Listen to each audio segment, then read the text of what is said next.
Yeah. and nobody knows Uh-huh. truly what happened. Uh-huh. But I think that's faith, you know.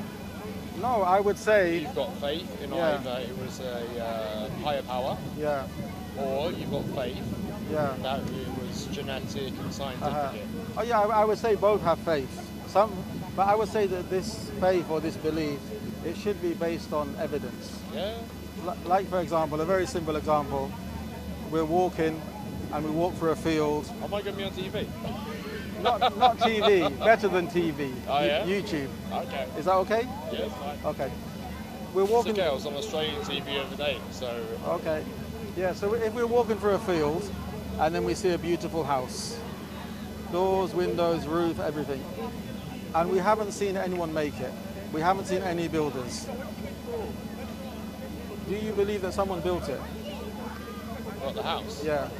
Someone built the house, of course. It couldn't be the wind and enough time and the wind blew the water and the water mixed with the sand and the sand formed See. bricks.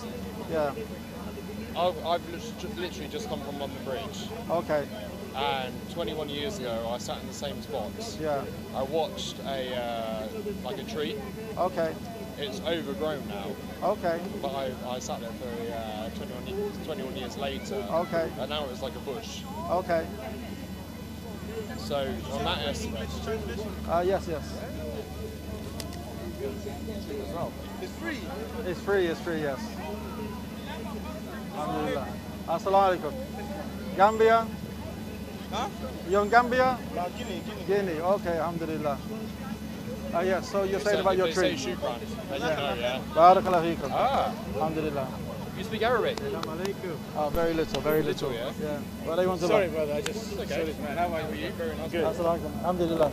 Alhamdulillah, everything good? Everything good. I saw it, I couldn't resist. No problem, no problem. But Alhamdulillah. I believe you are in the right place at the right time. Yeah. Things happen to you for a reason. Then you can't be an atheist then. Uh, Because the atheist, you know, there's certain things that, an atheist is anti-religion. no, there's certain things which people, I think they don't understand. When someone doesn't believe in a God, and you just believe things are merely chemical reactions, it actually leads to there's no purpose. It's just chemical reactions. Yeah. There's no morality. There's no absolute morality. It's just something which we make up. And also it means we don't have free will, which comes to atheism, which most people they can't accept. But still, back to the house. From your experience in life and your understanding in life, can you believe that this house made itself? No, of course it can make itself. Someone gave the person the skills. Okay, The person learned the skills to make the house. yes.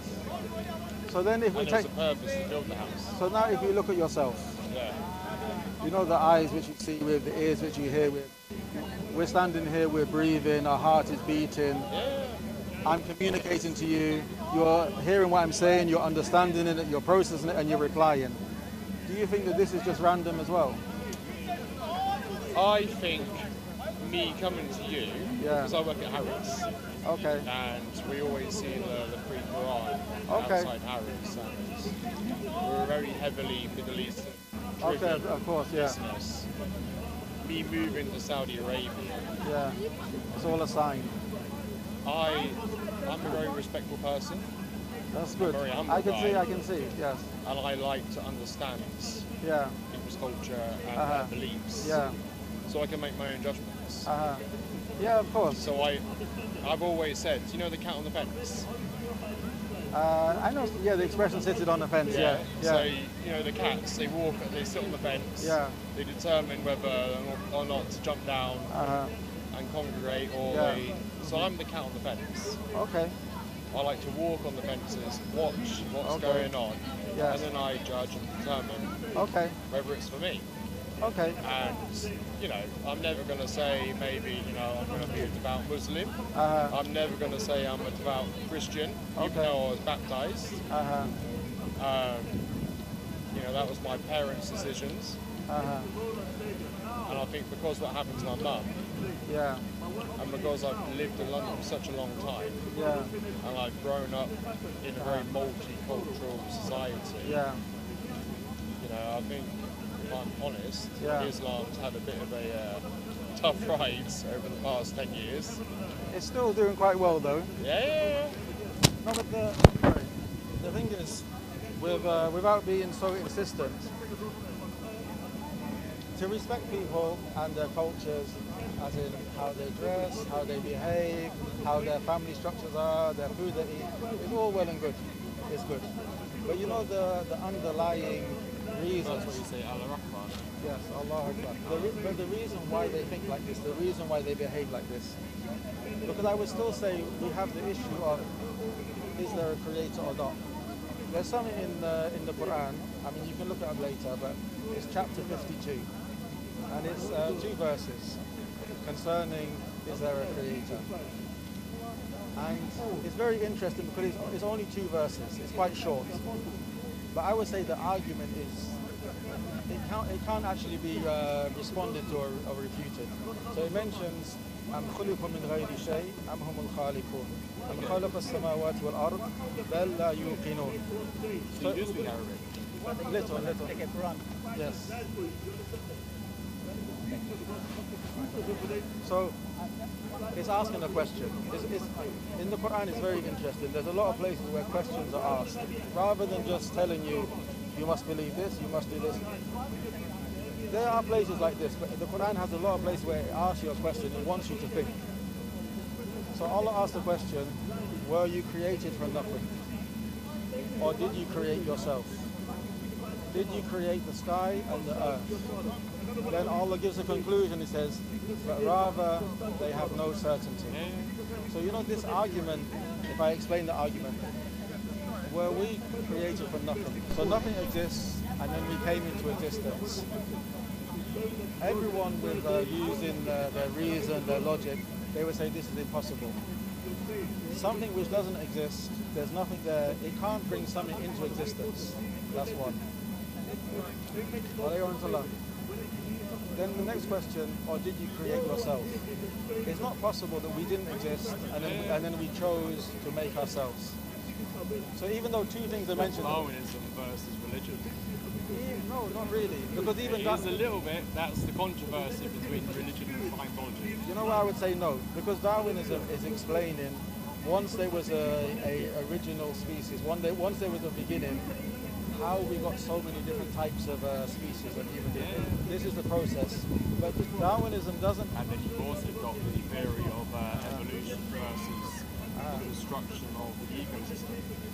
Okay, we can come to that after. You see? No problem, but you know Darwinism... I think we're the sick society, they reckon, right? But the thing is, Darwinism doesn't explain how did you get that first living being. It's explaining they had a living being and by random mutation and, how do you say, survival of the fittest, that we got so many different... It still doesn't explain how did he come into existence, and that's the question we're on first. So, this verse in Quran, it mentions 2 things. Were you created from nothing or did you create yourself? This is very clear that no one can say we were created from nothing. No one can say we created ourselves. So this necessitates that there has to be a God. Yeah. There has to be a God. Let me continue, then we'll come back. Then it said, did you create the heavens and the earth? So we are living on a planet. We're living in the atmosphere. We have air we breathe. We have the sun. We have the rain, everything. We didn't create this ourselves. Something had to create this. And then lastly, which I find the most interesting, the verse, it finishes where Allah, he makes a conclusion. He says, بَلْ هُمْ لَا يُؤْمِنُونَ, but rather they have no certainty. Okay. If you read, or if you listen to all of the people who propose evolution, the Big Bang Theory, that there's no creator, etc., you will never find any of them have certainty. They will say, I think it's this, that it could be something else, we're still looking into it, we hope that one day science will give us the answer. So it's actually 1,400 years ago, the Quran has made an announcement. Those people who don't believe in the Creator, they will never have certainty. And this is something which we found out today. So we still go back to the point of there has to be a Creator. That's the first thing. I think that's fake, isn't it? It's belief based on reason. And if you look at the... See where I see it, Yeah, and we can talk about this all day. we can. So you imagine like you're born, Yeah, you're a child, you're a yeah, baby, yeah, you're like a white canvas, yeah, yeah, and then as you grow up, yeah, the outside factors start to paint your canvas, start to determine who you're going to be. It's To a only certain aspect, yeah. when you get to a certain level of maturity, yeah, yeah. you can either go with the grain, or you can go, I don't believe this is right, this is not for me, and I want to do this. Or you can be like me, look out on the fence, Okay. and you can sit there and you can watch all the societies, all the cultures. Yeah. So you would fall under the Bella Yukino, but rather they have no certainty. Do you not find it interesting that you're in this life, that is a temporary life? We are going to leave this world one day, and you have no certainty. So I was married for 12 years, Okay. and I've just been divorced. I lost my mum 14 years ago, Yeah. and I moved to Saudi Arabia, which is the complete opposite of London. Yeah. And you know, is that a decision that I made? I'm not sure. Is that a job that I got offered? I turned down the opportunity to go to the Middle East before. Yeah. I've always been drawn to the Middle East. There's an aspect of choice. Like for example, you saw us today and you chose to come over. At any moment, obviously you're not a prisoner. At any moment you can leave. So you do have a choice. I mean, there are... I'm a nice guy. I'm giving you the time. No I'm problem. giving you YouTube time. Thank you very much. There are factors around us How that many affect followers us. are you going to get on this? No idea. No idea. But there are factors around us which influence us. What society we're born in, what time we're born in, if we're wealthy, if we're poor. These affect us. But in all of this, we still have choices. At the end of the day, Yeah. I always believe you're going to die alone. You're going to die as you came into the world. The only thing that you can influence is your time on it. And that's paying respect to your man, or loving the wife, or looking after your children. But we would say one step further, you have this choice in this life, but according to the choices you make, the beliefs which you choose or you reject, the actions which you do, whether good or bad, it will have an effect on your hereafter. Are they giving you sunscreen? No. I've just noticed the ginger in your beard, so, and the you- heat on the some- back of my neck. Sometimes I wear a hat. But, Okay. Yes. But that aside, we still have that question. Yeah. I would, perhaps we're not going to reach a conclusion today, but I There's would a lot of therapy to get to that conclusion. yes, but even the issue of your mother passing away or your divorce, this I wouldn't say affects is there a God or there isn't a God. Because for example, if a person's mother was still alive or the person was still in a happy marriage, there still is a God or there's not a God.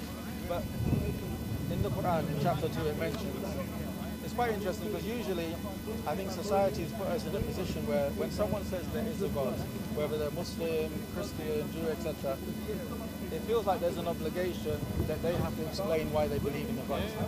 The Quran takes it another way.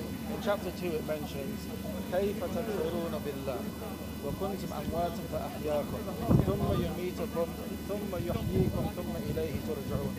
Allah asks, again is a question, how do you disbelieve in Allah? Considering that you were dead, meaning before life, and then we gave you life. And then after this life we will cause you to die. And then we will cause you to come back to life again in the hereafter, and you will return to us. So this thing of, this initial question, the first question, how do you disbelieve in a God? Most people, they're very comfortable asking a religious person, but why do you believe? Why do you have faith? But if the question is turned and said, like if I put you on the spot now, I know you're on the YouTube, etc., but how can you not believe in a God? How can you not believe in a God, considering you're here, considering the sun is shining, considering the process of life. In your mother's stomach for 9 months, you're born, you're crawling, your teeth grow, you begin to walk, your facial hair grows, then it turns white, etc. You know, there's a constant process around us. We see the spring, the summer, the autumn, the winter, we see the rain falling. How can you not believe in a God? You put me on the spot here. So the reason I don't fully believe there's a God is because I'm still open for decision and listening to discussions. Yeah. But at the same time, I am in a process of my life where I'm deciding where my path will go. Okay. So that could be, like I just said, I've been sat in London Bridge for the past 3 hours, watching the bush that I first came to London 20 years ago. Okay. And I've seen it, and you know, it must have been very strange sitting there. I think people thought I was a bit insane. No, but even for yourself, like, imagining I was here 20 years ago. You know. Yeah. And so it's from that aspect where I'm in a process currently in my life where, you know, religion aside, if someone needs help, I'll help them. If I can help them. Which is very good. But so it doesn't matter if you're Christian or Hindu or Muslim or Jewish. Can I ask you a question related to that? I'm not asking in a selfish way. You, for example, you have a job, you have some money in your pocket, and then you see a person they're having difficulties, they're having problems. And then you go to the shop, you buy them a sandwich, you give them a sandwich. Now, you're not doing it so people say you're a great man, but do you feel some sort of satisfaction when you do it? Not in a selfish way. I don't see it as satisfaction. I just see it as, you know, it's nice to help people. Yeah. If you have the ability to help people, you should help people. But I'm not saying that you start thinking, wow, I'm a great man. But I'm saying you do have some kind of pleasure or satisfaction in helping someone. It's not pleasure or satisfaction. Yeah. I don't get pleasure or satisfaction out of it. I know from personal experiences. Yeah. You know, 20 years ago, you know, I was on the streets. I made a lot of bad decisions. And it was people around me that sorted me out, put me in the right path sort of thing, put me in the framework to be successful. And, you know, I think when you look at homeless people, you know, a lot of homeless people in the UK, males, are ex-military anyway. And that's due to mental illness. And, you know, that's because we as a country have failed them. We haven't given them the support, whether it is, you know, faith or a belief or something to look at. You know, it's wake up every morning, you know, they're still going the old same fundamentals of... They're like cabin fever. Yeah, and you know, you see them on the street and you think, you know, these guys have given their whole lives for our country, and it doesn't matter what country they're in. If the country then turns their back on them, and they need help, then we as, you know, people should be there helping them. On a side issue, when these people are given their life for queen and country or king and country, Queen, king, or God. Do you think they actually? I mean, many of them they believe that, but do you think that those people who send them off, their issue was king, queen, and country, or do you think it was? People that send them off. Yeah. Do you think it was You more? mean the higher management? If you call them the elite, do you think that their interest was? No, their interest is one-sided. Financial.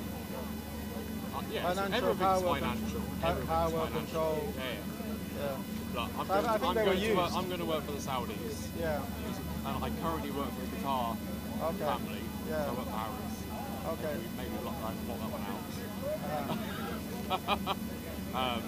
It's all financial gain. And, you know, I think with, like the Saudi environment, it's, you know, it's very Islamic based. What's it called? Sahara law? No. Oh, they call it Sharia law. Sharia law, Yeah, so it's like very old school. To an extent. But I would say, but it's one thing standing in London and we're talking about it, but when you actually see it in practice, even if it's not 100%, I think you will notice the benefits. Because what happens is when we hear Sharia law in the West, I understand you don't think like this, but some people Sharia law means stoning someone to death, chopping someone's head off. But Sharia law covers, you know, taking care of your parents, fulfilling the rights of your wives. The standards in life, basically. Yeah. You know, you respect your parents, you respect your children, you respect your wife. Yeah. You respect your man. Yeah. You don't steal. Yeah. Don't, what's it called? Where you don't defile yourself. Okay, yes. Keep yourself pure. Yes. Basically, yeah? Yeah. See, I'm studying, yeah? That's good. Well, there's basically, the scholars in Islam, they looked over the whole Quran and Sunnah or the Sharia law, and they've actually said that there's 5 objectives to Islam. One is the protection of religion. People, they can follow their religion, they can worship one God, etc. The religion is protected. It's not something where we can have a mocking of other religions or criticizing other religions. People are free to choose their religion and practice their religion. Life. Islam, it respects life. It respects the intellect. Hence why alcohol, intoxicating drugs are forbidden. What do you think about, obviously, Middle East countries flexing to the West? Because obviously Dubai is very westernized now. Yes. Qatar is very westernized. Yeah. And obviously Saudi, they are moving. I think it's next year they're going to legalize alcohol. In some areas, I believe, yes. It's like hotels and tourism areas. Yeah, it's problematic, very problematic. What's the journey to Mecca called? Oh, Hajj. Yeah, so Hajj. obviously, The pilgrimage. yeah, in Jeddah, obviously, there's a lot of people that come over Yes. and they start their Hajj. Yeah. Is Yeah. that Hajj? Hajj, yes. Oh, yeah.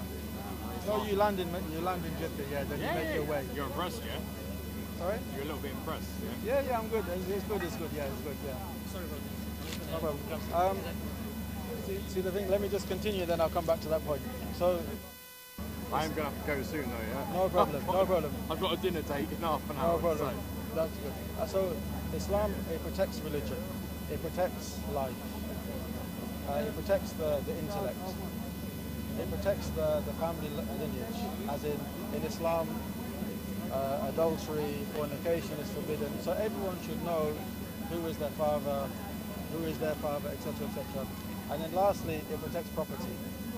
So people, they find it harsh, but if a person, they steal out of greed, not out of necessity, but they steal out of greed, then the legislated law is their hand should be cut in a public place. People, they find it extremely harsh. But when you go to Muslim countries, one, because of the people believe in God and they believe in they will be accountable in the their judgment, but also because of the laws. Property is safe. Like, you know, the idea of locking your front door, locking your car. Yeah, People find it. back in the UK in the 1960s. People find it very strange. Like, I was at college when I was young, long time ago, and You're younger than me. I had an English teacher who was an engineer in Saudi. He said that he left him and his wife were walking in the shopping mall, and she left her purse. They said they came back 4 hours, and the purse was still there. Okay. So you have these laws, but they actually protect the family, like they protect Dubai. the society. You can leave your phone there. Yeah, Nobody will ever touch it. yeah. But I think it's the they don't cultural. take fingers in Dubai, Yeah. but in Jeddah they do. Yeah. So I think it's the belief in Allah and the Day of Judgment, but also the law as well. It has an effect upon the people. So, but as for the changes they're making, I think they're going to regret it.